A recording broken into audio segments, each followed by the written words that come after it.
ሰላም እንዴት ናችሁ? ዛሬ የምናወራው ስለ አርቲፊሻል ኢንተለጀንስ ወይንም ደግሞ ስለ ሰው ሰራሽ አስተውሎት ይሆናል።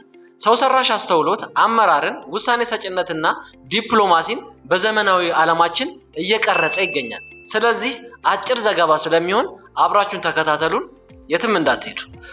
ሰው ሰራሽ አስተውሎት ወይም ኤአይ የሰውን የማሰብ ሂደቶችን በማሽኖች በተለይም በኮምፒውተር ሲስተሞች ማስመሰልን ያመላክታል።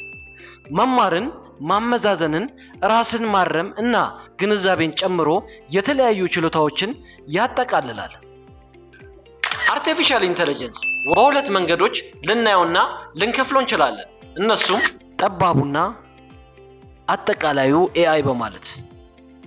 ጠባብ ኤአይ እንደ ቋንቋ፣ ትርጉም ወይም የፊት ለይቶ ማወቂያ ያሉ የተወሰኑትን ተግባራት ለማከናወን የተነደፈና አጠቃላዩ ኤአይ ወይም አጠቃላዩ የሰው ሰራሽ አስተውሎ የሰው ልጅ ዕውቀትን በሚመስል ሰፊ ተግባራት ውስጥ የማሰብ ችሎታን የመረዳት እና የመተግበር ችሎታ ያለው ሆኖ እናገኘዋለን። ኤአይ ወደ ተለያዩ ተቋማት፣ ግለሰቦች እንደዚሁም ደግሞ ሀገራት በመግባት የተለያየ ውሳኔ ሰጪና የመሪነትን ተግባር እያከናወነና እያሳለጠ ይገኛል። ከመሪዎች አንጻር ስናየው ኤአይ የመሪዎችን አሰራር የሚቀይር ኃይለኛ መሳሪያ ሆኖ እናገኘዋለን። ከመረጃ ትንተና እስከ ትንበያ ሞዴሊንግ ኤአይ መሪዎችን በመረጃ ላይ የተመሰረተ ውሳኔ ከመቼውም ጊዜ በበለጠ ፍጥነት እንዲወስኑ እየረዳ ይገኛል። በዚህ በግሎባላይዜሽን ዘመን መሪዎች በእጆቻቸው መዳፍ ላይ ብዙ መጠን ያለው መረጃ ማግኘት ሊፈልጉ ይችላሉ። ኤአይ አዝማሚያዎችን መተንተን፣ ውጤቶችን መተንበይና መሪዎች ስትራቴጂያዊ ምርጫዎችን እንዲያደርጉ የሚመሩ ግንዛቤዎችን ሊሰጥና ሊመራ ይችላል። በዚህ ዘመን መሪዎች አሁን የተለያዩ የባለድርሻ አካላትን ምላሽ ለመተንበይ በአይ ተኮር ወይንም በአርቲፊሻል ኢንተለጀንስ ተኮር ማስመሰያዎች መጠቀም ይችላሉ።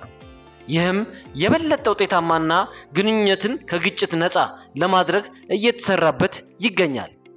እነዚህ መሪዎች ቢዝነስ ሊደሮች፣ አገር መሪዎች፣ የተለያዩ በመሪነት ስፍራ ያሉና እንደዚሁም ደግሞ ኤአይን ወይም አርቲፊሻል ኢንተለጀንስ ተጠቅመው ለውጥ ማምጣት ለሚፈልጉ ሁሉ አርቲፊሻል ኢንተለጀንስና ሲስተሙ በሩ ክፍት ሆኖ እያገለገለ ይገኛል።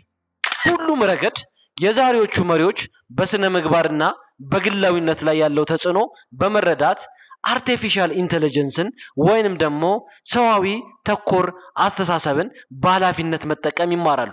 ውስብስብ ዓለም አቀፍ ፈተናዎችን ሲጓዙ ይህ ሚዛን ወሳኝ ስለሆነ፣ ይሁን እንጂ ኤአይ ባለ ሁለት ስለት ቢላ አሉታዊ ጎን ሲኖረው አዎንታዊ ጎን አለ። አዎንታዊ ጎኖቹ ስራን በቅልጥፍና ለመስራት የተለያዩ ምርምሮችና ተግባራዊ ጥናት ተኮር ምግባሮችን ለማድረግ ይረዳናል።